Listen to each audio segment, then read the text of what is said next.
Welcome to Science Matters, a series about new developments in the life sciences.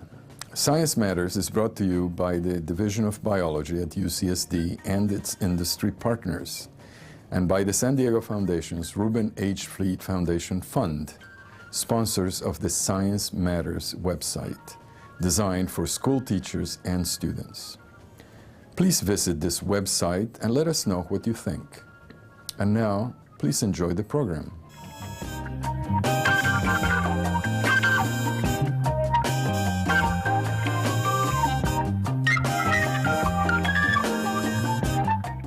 I can promise you an entertaining talk this afternoon. In fact, I can guarantee you an entertaining talk with our lecturer, James Nieh. He's one of the newest faculty members in the division, and I think he's probably already won the Best Looking Faculty Office Award as well. He's an expert on stingless bees, received his bachelor's degree from Harvard in 1991, his doctorate from Cornell. Then he went back to Harvard as a postdoctoral fellow before he came here last year. His talk will explain how honeybees and the stingless bees he studies transfer information to the other bees in the hive about the location of food sources. James? Thank you.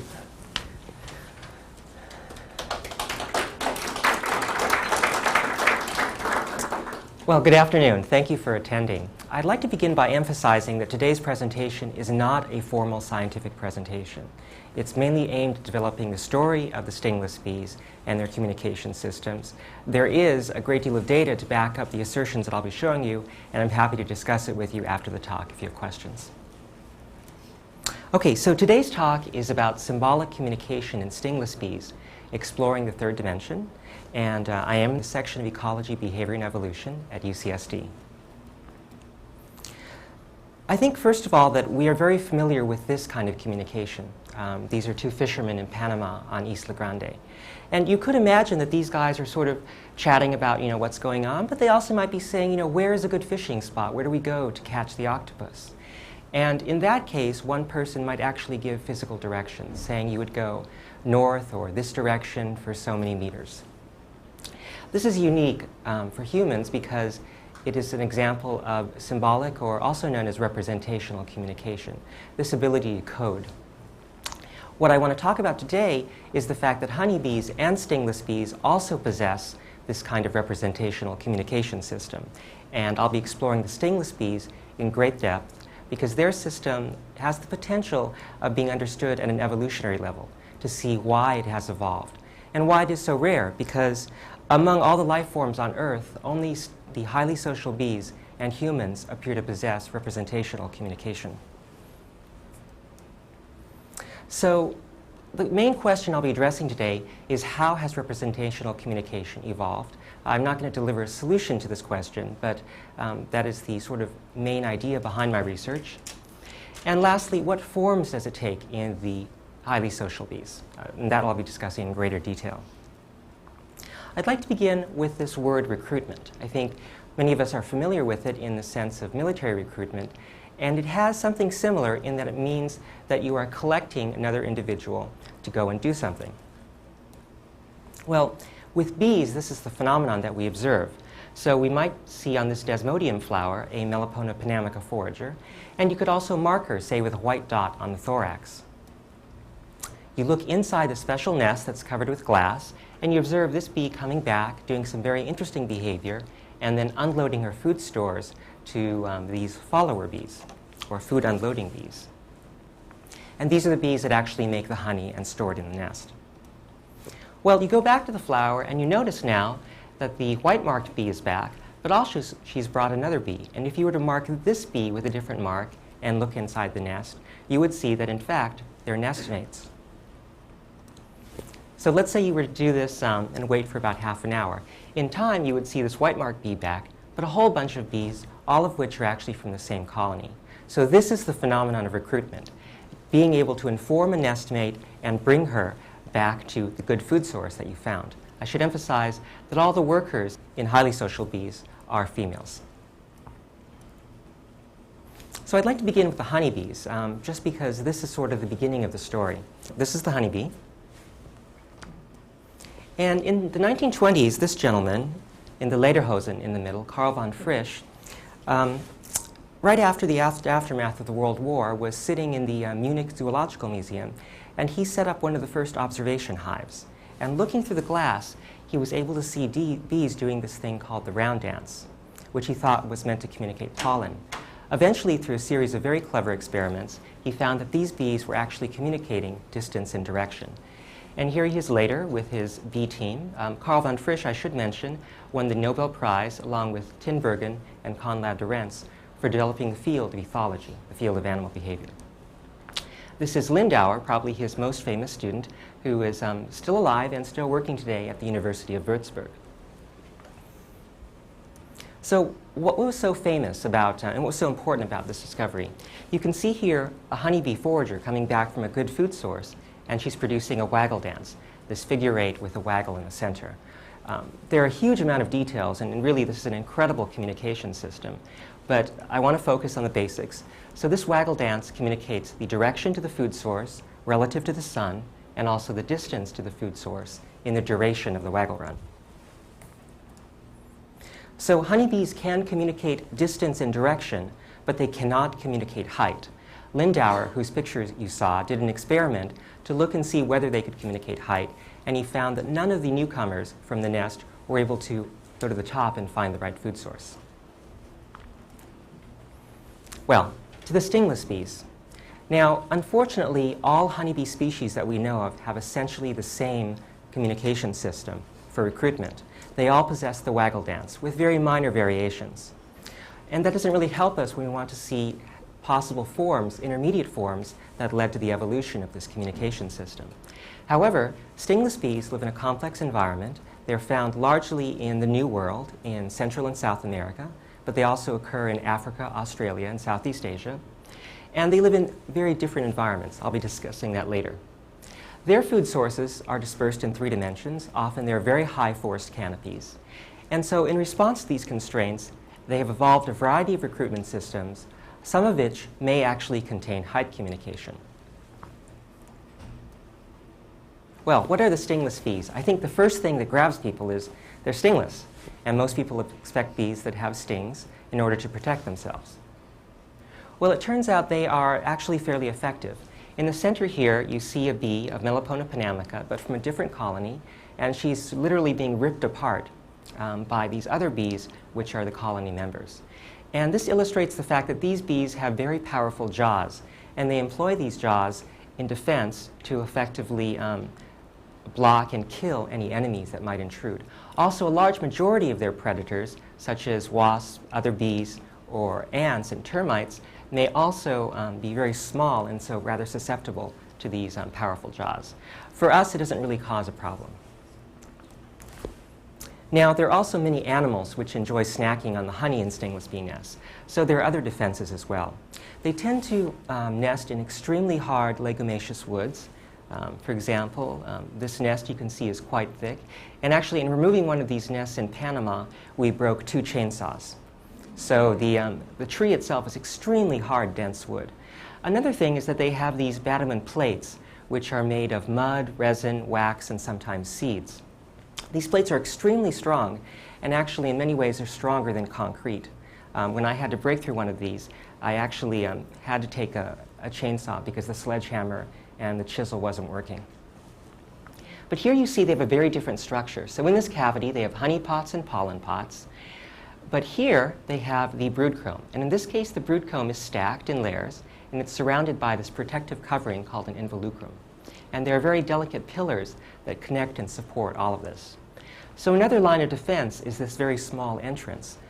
In some species, they actually produce balls of resin on the inside, and if they're attacked by an overwhelming force, like a moat or like a drawbridge, they can simply block up the entrance until the attack stops. Well, here's Melipona panamica, and this picture shows it resting on the brood comb. And here you see one of the honey pots and pollen pots, and this is a bee that is doing some repair and building on us. Eventually, when this is full of either honey or pollen, this entire thing is sealed off, so it remains fairly sterile and clean. Well, stingless bee nests come in a massive variety of forms. Some of them are actually in the ground, some of them are produced inside termite nests, and some of them are produced high up in trees. This is an example of Trigona yalinata, and the bees here at the very tip will be flying in and out. Well, let me begin by talking about the field sites.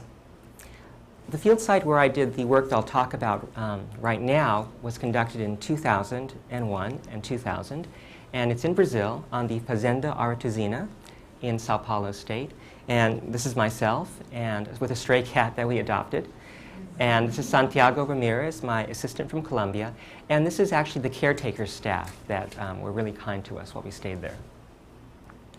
So the house is actually owned. It's a 100-year-old coffee plantation, very traditional. And the owner, Dr. Paulo Nogueira Neto, is famous for his interest in stingless bees. And he has many colonies of bees, for example, this Trigona colony, that are scattered throughout the ranch, and many different species. So this is a wonderful resource, a living collection of bees that we can go and study. Now look at the red square. You'll see that this points to one of the study sites that we'll be talking about. This is a 12-meter high water tower, and you can train bees to the base of this or carry them up and then feed them at the top of the tower or place a control feeder there. The second site I'll be talking about is dealing with Melipona panamica. The site is in Barro Colorado Island, which is a reserve administered by the Smithsonian, but it's in Lake Gatun in Panama.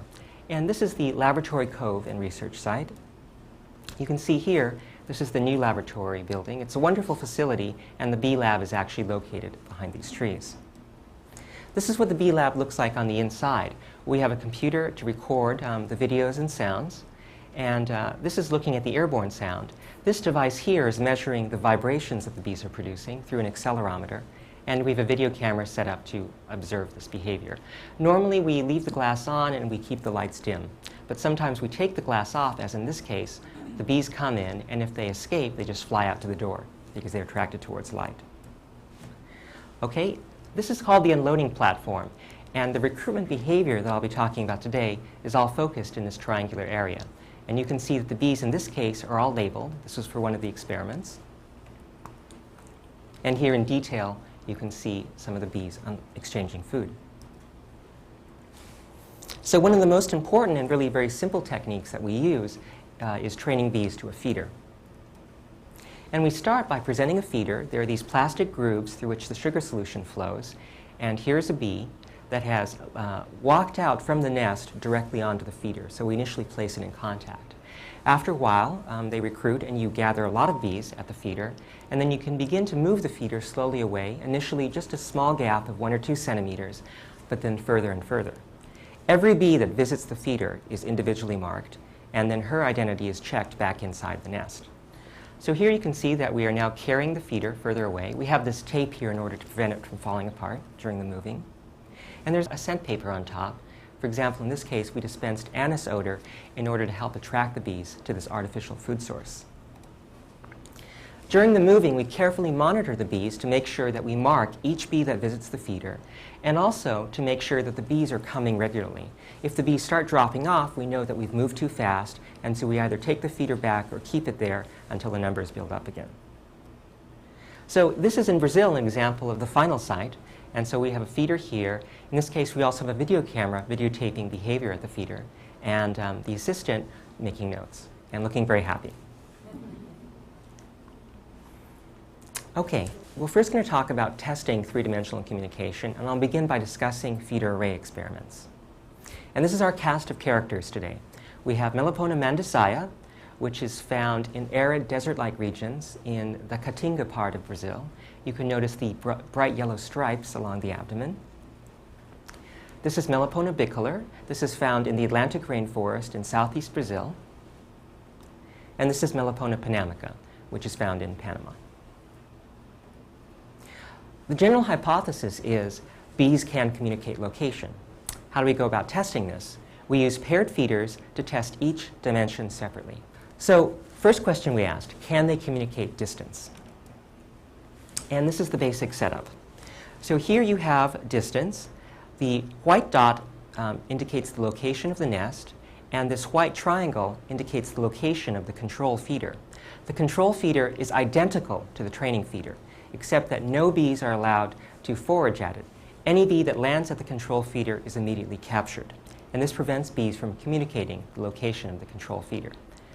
The red half circle, which is now 100 meters away in the same direction, indicates the training feeder. This is the feeder that we've been carrying along and training the bees to. We only allow 20 individually marked foragers to feed. We count the number of bees that are visiting each 15 minutes to make sure that there is only 20. And then we collect unmarked bees, that is newcomers. Later on we do mark them and release them and check to make sure that they are from the same colony back inside the nest. So what would we expect in this case? Well, if they could communicate the distance, we would expect that significantly more newcomers would show up at the training feeder. And for these first two trials, that is correct. All of them show up at the training feeder. But what if they couldn't communicate distance? You probably would expect that they'd show up at the nearest feeder, which is the control feeder. This feeder is only 10 meters away from the nest. This feeder is 100 meters away. If you're going to fly out randomly without knowing the direction, you would certainly expect that most of the bees, or at least half of them, would arrive at the control feeder. But that's not the case. So these are pooled data to avoid confusion and data overload.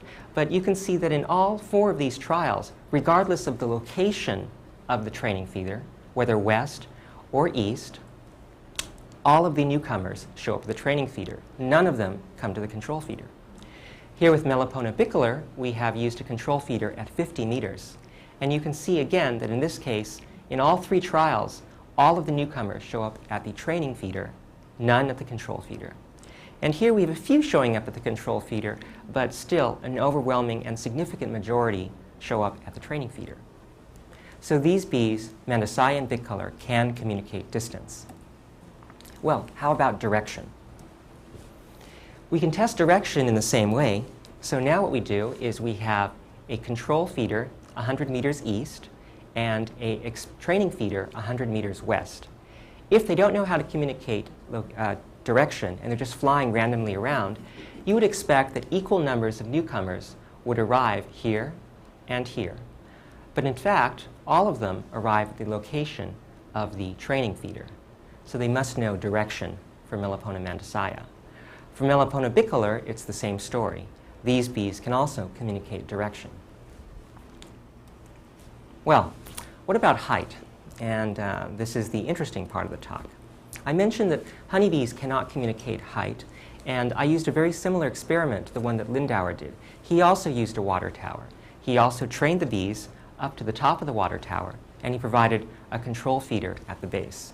He found that all of the bees came to this feeder, and none of them came to the top feeder.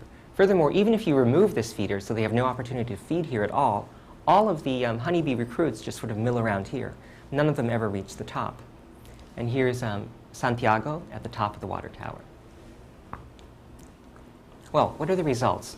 So this is again pooled data, and the summary shows that in these 6 trials, roughly equal numbers of newcomers show up both at the control location and at the training location, regardless of whether the training feeder is at the base of the tower or at the top. Now, why are we doing all these switches? Well, one possibility is to avoid site bias. Maybe bees prefer to fly west or prefer to fly east. That's why we're always switching the directions. In this case, maybe bees prefer to fly 12 meters above the ground, and so this is the first feeder that they would encounter. But apparently, the newcomers do not have a preference. For Melipona bicolor, it's interesting. If you place the training feeder at the base of the canopy tower on the ground, you see that roughly equal numbers of newcomers come to both the control and the training feeder. When the feeder is on the ground, they don't seem to be able to communicate height. But in these 3 trials, when you have the feeder on top of the canopy tower, all of the newcomers come to this feeder at the top, and none come to the bottom. Now, this may have something to do with the way in which they're communicating this height, and I'll be talking about that later. So in summary, the Melipona bicolor newcomers can only find the feeder at the correct height when it is high above the ground. Well, how about Melipona panamica? We're very fortunate in that there's a 40-meter high canopy tower on the island, And here you can see ships transiting the Panama Canal. And here we are on the top of the canopy tower. I won't go through all the experiments in detail, but in summary, these three species, Mendesaia, bicolor, and Panamica, can all communicate distance, they can all communicate direction, but they have different abilities to communicate height. Mendesaia cannot communicate height at all. Melipona bicolor has a weak ability to communicate height. It only seems to communicate the height of the food source when it's high above the ground. Finally, Panamica has an excellent ability to communicate height. It can differentiate between height differences of down to 10 meters. Well, I would now like to talk about mechanisms. When we talk about communication, a lot of people immediately think that some of these mechanisms should be excluded. However, these are all ways in which insects can communicate to each other. The simplest one is following. In ants, this, for example, is known as tandem running. Why doesn't a forager just fly back to the food source while she's followed by another bee? Seems very simple.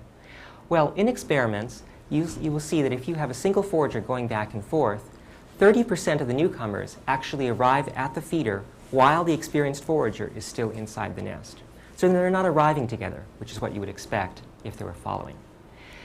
Is there an odor trail? Is there some kind of scent trail composed of small droplets that the bees deposit, Hansel and Gretel-like, along the foliage or grass towards the food source? To test this, we train the bees across a water gap. Bees cannot deposit odor on the water gap, and even if they could, it would immediately disperse and dissolve. We found that in this case, even though there is this water gap, the bees could still communicate the correct direction of the food source. So they do not need to leave a scent trail. Also, in observing these bees, we never observe the bees to have this behavior of stopping, laying a droplet every few meters. Finally, there's the idea of a scent beacon, and this seems to be very common among the bees. So here the idea is that you simply mark the food source, this red flower, with odor marks. And to test this, we trained bees to the center feeder. These were sealed, and we allowed them to forage for 1 hour. During this time, they would have deposited odor marks, if there were any. We then closed the cedar up, but we removed the top part of it, where they'd been standing on, and placed it either to the left or to the right of the assistant, and then opened up a control feeder on the opposite side. Now, the bees have never foraged at these locations. So you would expect that they'd try to come here, wouldn't be able to find the food source, and then would have to choose either this one or this one. In these cases, regardless of where you place the former training feeder, almost all of the bees arrive at that training feeder. So they must be orienting to some odor mark. There's no visual or acoustic or other cues because we capture the bees immediately as they land. Well, finally, we'll be talking in greater detail about dances and sounds. Our nest setup enables us to insert microphones at various distances to illuminate the nest and also to videotape what's going on inside the nest. If you look inside the nest, this is a time-lapse photograph, you'll see a great deal of activity that's going on. And for example, this bee is coming back and unloading. It's very noisy. And there are a lot of bees moving rapidly around, some of them actually spinning. Here's a diagram of what the bee's doing. She's coming in, making a few spins, running and walking, spinning some more, and then leaving the nest. These are her body positions. To break down what this behavior actually looks like, I have separated into 6 frames. So in this one, forager number 5 enters the nest. Immediately she starts producing sounds. She begins unloading her food to another bee, this food storer bee. Meanwhile, another bee, what I would consider a dance follower type of bee, begins to orient, especially around the ends of her abdomen, and you'll notice this on the video. This is the unloading phase. In number 3, she breaks off and begins to do her dance turns, spinning clockwise in this case, and then counterclockwise, and then counterclockwise. While she's doing this, the other bees tend to orient their antennae near her vibrating wings, which are generating near-field sounds, as you can see in these 2 cases. She may actually stop and provide a sample of food to this bee. The sample would give the quality of the food and the odor of the food. And then when she leaves the nest, it often seems that she's being followed by this bee. So this is what a recruitment performance looks like. We'll be looking at number 33. Notice the bees around her. They're very interested in the abdomen, in these vibrating wings.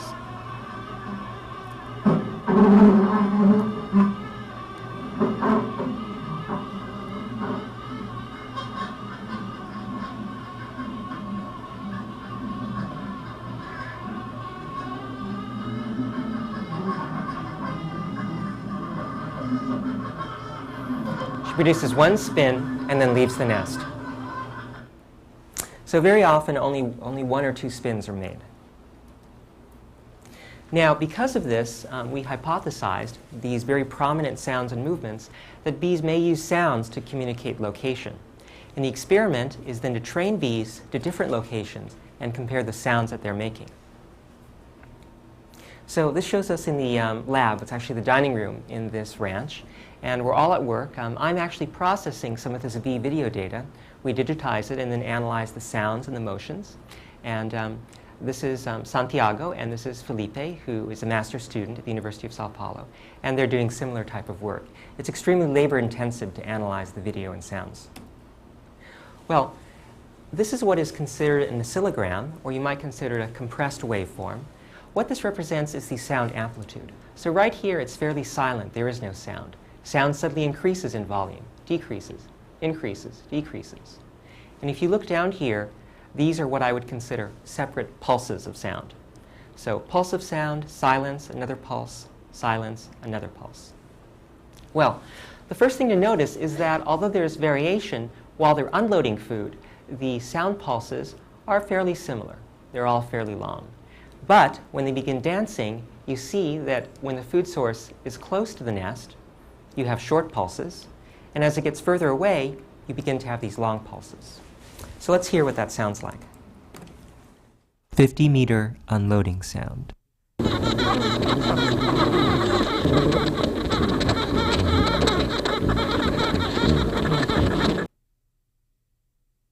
360-meter unloading sound.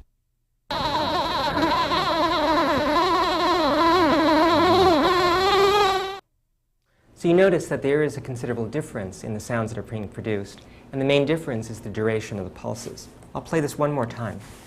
50-meter unloading sound.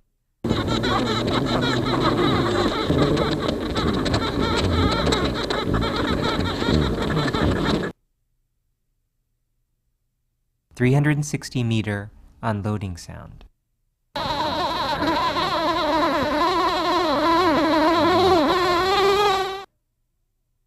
Now, the actual sounds you heard, of course, are longer than these traces that you're looking at. Well, this is my assistant, Barrett, and he's on the canopy tower. It's made of aluminum scaffolding. It's 40 meters high, and it was donated by the U.S. military. They used to test bombs by dropping them off of it. Well, can they communicate height? They can, and we want to know what are the mechanisms. Let's look again at these sounds. Now, the sounds previously were all on feeders placed in the same direction on the ground, but at different distances. Here we have a feeder at the bottom of the canopy tower, and you can see long pulses when the bee is unloading food. And here, 40 meters on top of the canopy tower, you can see much shorter pulses. When they're dancing, you can see that the pulse duration is about the same, which is what you would expect because they are at the same distance from the nest. So here are the bottom sounds.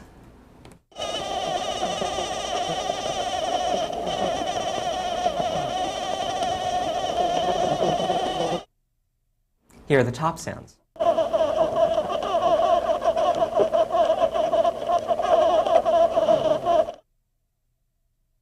So on the last slide, we saw, and I didn't present a data graph showing it, but there is a significant correlation between the distance to the food source and the duration of these dance pulses. There is also a significant correlation between the height of the food source and the sound pulses produced during the unloading food phase.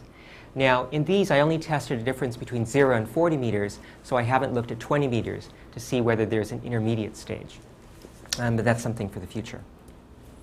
Okay, so let's recap this by looking at the performance again. This is bee number 51.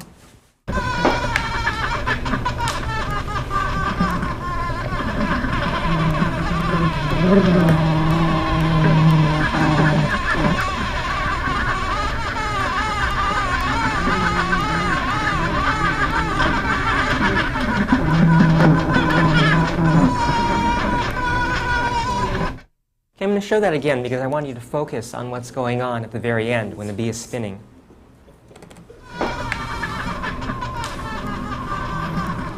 So this is the food unloading phase. Notice her sounds will start to change when she begins dancing.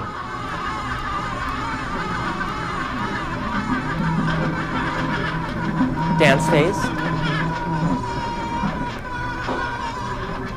And then while she's doing that, she made one turn counterclockwise and then continued to make another turn and head out the entrance. We also looked at whether or not there was any relationship between the order of these turns, their magnitude, their speed, their direction, counterclockwise or clockwise, and the location of the food source. There were no correlations at all. They seemed to turn clockwise and counterclockwise randomly. Now, what would be the importance of this behavior then? As you saw, we have sound divided into two phases, unloading and dancing. It's dark inside the nest, and you can't really see what's going on. So imagine you're another bee. You come across the sound source, and you have to decide, is this unloading or dance? In the unloading phase, the bee is stationary, and near-field sounds are highly directional. It's a little bit like listening to a stationary siren. Imagine now that the siren begins to spin, and you have that familiar Doppler sound effect of loud, soft, loud, soft, loud, soft. This would be a very good indication that the bee is now doing the spinning, or even when she's not spinning, she's running around, as you can see, and that movement would easily indicate to other bees that she's now in this dance phase. So I want to emphasize it is not a honeybee waggle dance by any means. It is simply movement which may alter the sounds to make them more conspicuous and to allow the bees to differentiate between different sounds. So here's a summary. Do they communicate 3D? Yes, they do. Is there following directly to the food source? No, there's not. Do they leave an odor trail? No. Is there a scent beacon? Yes, there is. And the scent beacon in subsequent experiments was found to be effective within 6 to 12 meters of the food source. So in other words, if the food source is 500 meters away, they just can't fly around searching for that odor. They can only sense the odor within 6 to 12 meters. Okay? Do they dance? Yes, have you just seen? They do. And finally, do they produce sounds? They do produce sounds, and the sounds are correlated with the distance and height of the food source. Well, how about direction? This is something that remains unsolved, and there's been a suggestion that the bees initially follow the experienced forager outside of the nest. You remember in that sort of schematic I showed, she often leaves the nest, apparently followed by another bee. So it's thought that maybe the initial flight vector or direction is communicated outside the nest, pointing in the direction of the food source, but that she doesn't take that forager all the way to the food source. Unfortunately, it's difficult because in these conditions, it's hard to visualize the bee. It's hard to track her also with any kind of radio tracking device, although new improvements are being made. So we talked about the differences in height communication. All of these species can communicate distance and direction, but they have a variable ability to communicate height.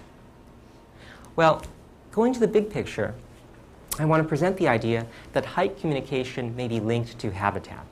Why do I say this? Well, if you look at the natural habitats of these bees, this lives in a very arid, desert-like environment. Things are seldom more than 1 meter high, so it's unlikely that these bees would actually need to communicate height. In the Atlantic rainforest, Melipona bicolor has a canopy height of about 15 meters. However, we have found in other studies that the most important floral resources for these bees are distributed on the top of the canopy.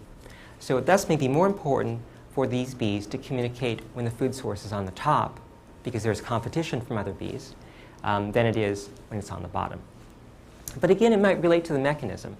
For example, what if these bees produce a volatile odor that is more easily dispersed or more prominent when it's on top of the canopy with higher temperatures and wind speeds than it is when it's on the base?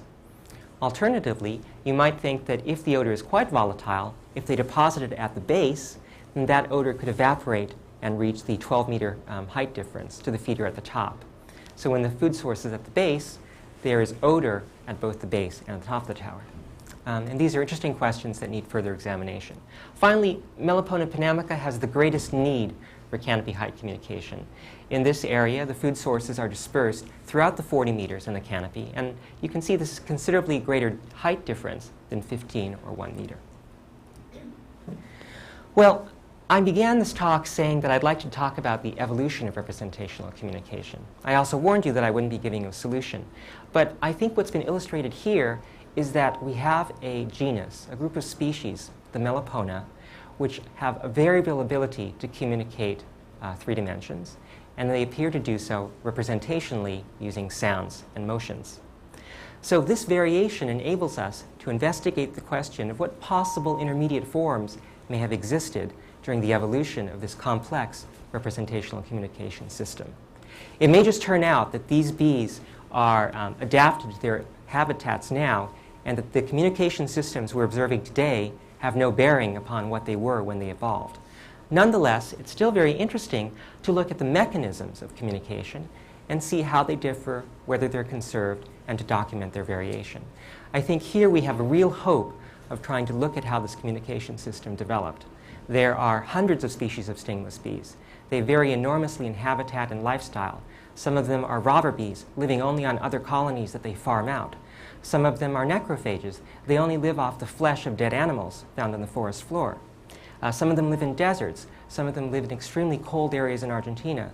There's a huge variety of species and environments. And I think it's reasonable to suspect there's variety also in the communication systems. So to end, I'd like to thank the assistants who worked with me on Panama, and also the people.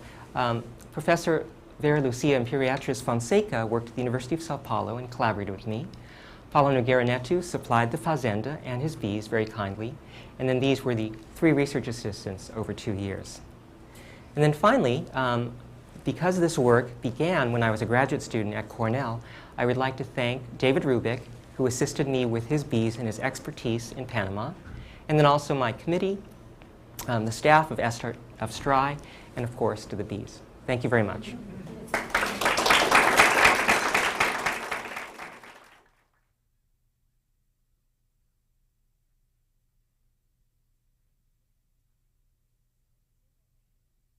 It turns out that bees, honeybees as well, are extremely docile when they're feeding. They're extremely focused on the food source, especially if it's a very rich food source.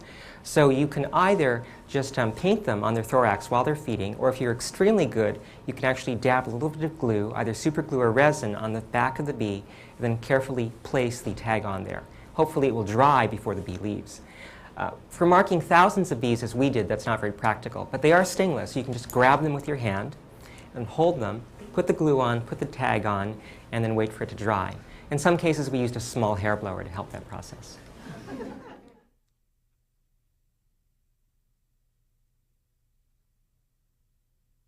Right. The swarming behavior is very complex, and it's the reproductive behavior of the bees. So bees produce drones, but in a good season, there will be a lot of bees inside the colony. You notice they become very crowded, and this activates a swarming behavior, which is a complex sequence of communication signals and chemical signals. The site that they choose to swarm is interesting. I'm not aware of any specific site preferences. My experience and that of Tom Seeley is that they tend to choose a preferred site for whatever reason. For example, in the bee laboratory at Cornell, there's one branch on a pine tree about 10 feet high that the swarms always prefer to go at. And then, of course, the queen is there, and they fly out in the swarm with the queen in the center. If the queen gets lost or so on, they come back and try to find her. It is an interesting thought. I have never thought about that, but thank you.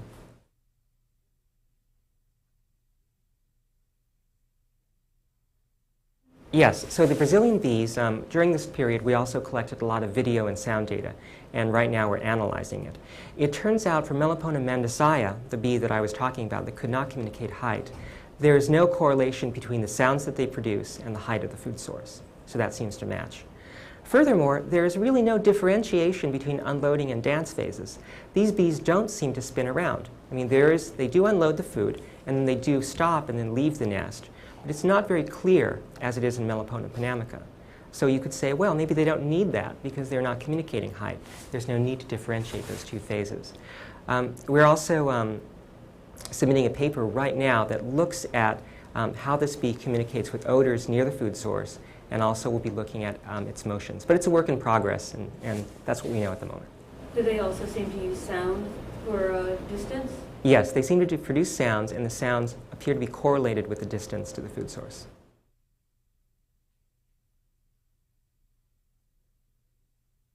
Yes, they're very good at distinguishing different odors, and they're very faithful to them. So you can train one colony, say, to anise odor, and if you have the exact same feeder, but you switch the odor to lemon odor, they will not feed. because they're expecting the anise. Over time, they will adjust their preferences, but they're highly specific.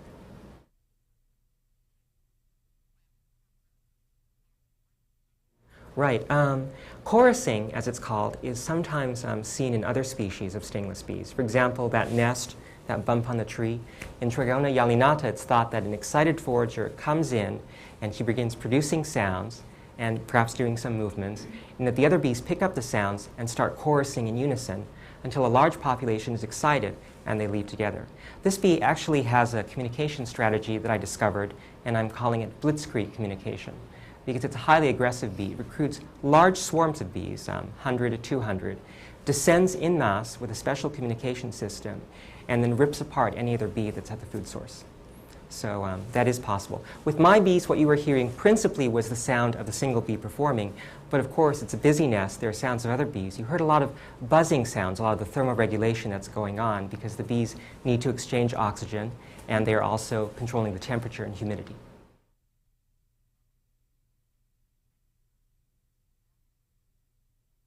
So bees do not have eardrums like we do, and so what they sense are near-field sounds, and these are actual particles of air, the molecules that are disturbed by the vibrating source, that are deflected and hit these hair cells that are sensitive to near-field sounds. They're called Johnson's organs. And in that way, they're able to hear the sounds. But these particles don't move very far. In general, it's very complicated, but near-field sounds decay as the fourth power of distance. So as you can see, they really have a very small effective area. The vibrations are also another thing. These bees produce vibrations, and these vibrations can spread throughout the nest, but they also appear to be limited. One thing I've discovered is that the vibrations are matched to the substrate that the bees are building. This is true in honeybees, and it also appears true in stingless bees. So the nest actually acts like a filter to filter out extraneous noise and to amplify only those important sound signals that the bees are producing.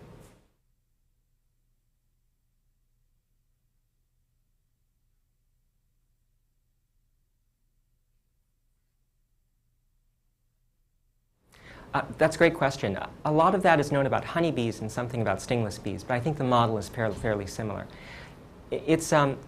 Honeybees are divided into sort of scouts and foragers and recruits. There are some bees that appear to specialize upon going out and searching for new food sources. That means something that's completely novel. However, they previously may have been employed. Let's say lavender blooms over there. A lot of the bees go to lavender. Now, it may happen that one bee is interested in lavender but goes in the wrong direction and discovers another lavender field over there. So that's one way in which they can broaden their search. However, let's say all the lavender dies. What do? Initially, they're sort of quiescent inside the nest. But in the morning, you see some bees leaving the nest, and actually they may come back with a new food source, pollen or nectar. And these bees are the scout bees. They're sort of searching for something new. It's not quite known how that threshold is set or how they're primed to do that. But there are other specializations. So bees can collect resin because they need that to build their nests. Bees can collect pollen because they need that to feed the brood. And bees can collect nectar, of course, and bees also collect water. They need water to control the temperature and humidity inside the nest. So these are all specialties, but it's very fluid. There is sort of the superorganism concept thinks of a bee colony as an organism, and the individual bees sort of as cells. So what they can do is sort of collectively, their behavior is carefully modulated to meet the needs of the colony. And let's say you remove all the water foragers. You will find that somehow more water foragers are recruited into the group. And that's true also of any of the different age castes that exist inside the colony. So it's very flexible and fluid, but some of the bees do go out and explore.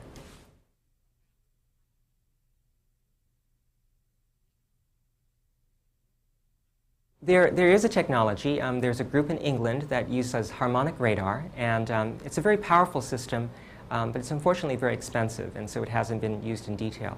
I believe that right now they are working with Menzel's group in Germany to study whether or not these bees are flying directly to the food source or whether or not they're sort of wandering around and finding the correct direction.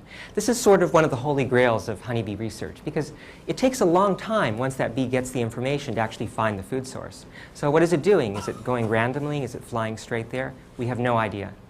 So harmonic radar is one possibility, and it works by gluing a very small diode onto the back of the bee that's fairly light. There's also a cheaper system, and I'm also looking into developing that in greater detail.